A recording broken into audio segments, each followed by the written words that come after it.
All right, let's dive in. Today, we're going to deconstruct one of the toughest conversations anyone ever has to go through, the breakup. We're going to analyze a single voice message to really unpack the strategy, the emotion, and the justification that gets packed into that classic, it's me, not you approach.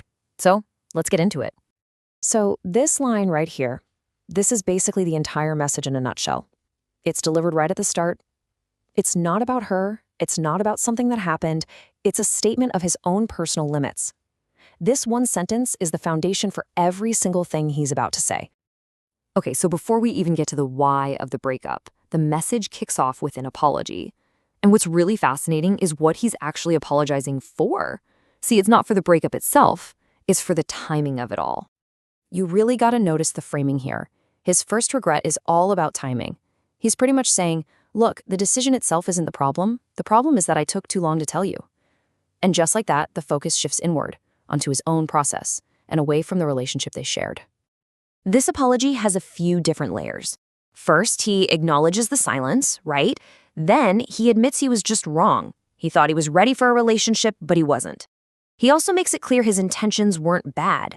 And finally, he apologizes for the way it all came across, for making her feel like he led her on. It's this really careful construction that takes responsibility for his actions, but sort of sidesteps the blame for the actual hurt it caused. So now let's get to the core reason he gives. After saying sorry for the delay, he finally gets to the why behind the breakup, and it loops right back to that opening line about his emotional state. And here we see a key tactic in any difficult conversation, bringing in a higher authority. By mentioning his psychologist, he's adding some serious external validation to what he's saying. It's no longer just his opinion. It's a conclusion he supposedly reached with professional help, which makes it sound a lot more objective and a lot harder to argue with.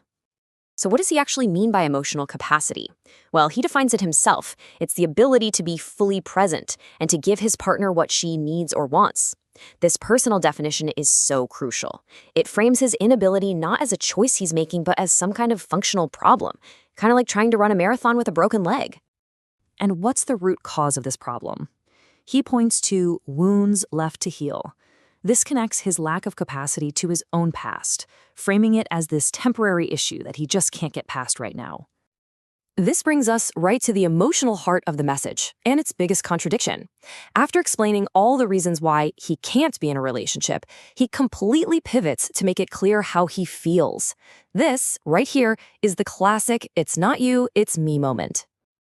And here, the conflict is just laid out bare. On one side, he confirms his feelings. I liked you. I still like you. But on the other, he repeats that he's just not capable. He is very deliberately separating his feelings from his abilities. The message couldn't be clearer. My feelings for you are real, but my ability to actually act on them is broken. And to soften the blow, he validates their history together.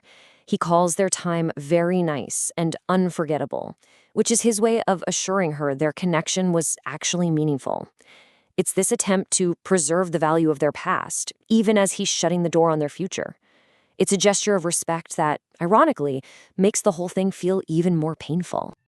As the message starts to wrap up, all the emotional work is done, and it takes this really sharp, practical turn. He pivots away from matters of the heart and gets right down to logistics. And suddenly, the tone is completely different. Bringing up a debt, money he owes for a festival, is a signal you just can't mistake.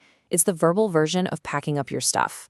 The conversation shifts from one between partners to a simple transaction between two individuals. It finalizes the separation. But before he hangs up, he makes one last point about how he got here. He really stresses that this wasn't some snap decision.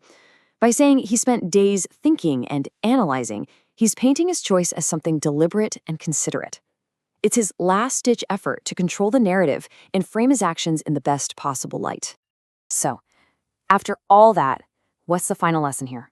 What does a single voice message really show us about the structure of a hard conversation? When you get right down to it, we'd basically seen a masterclass in framing. It's the classic "it's me, not you" argument, built entirely on self-diagnosed inability. You have the careful separation of feelings from capability. And then you have the use of practical details like money to create that final clean break. It really is a blueprint for how to deliver bad news while minimizing your own personal blame. And this leaves us with one final really tough question. In a way, this message is a huge act of self-advocacy. He's being honest about his own limits. But of course, it has a massive impact on someone else. So, in these moments, what actually matters more?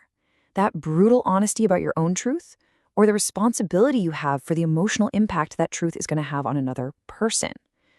Definitely something to think about.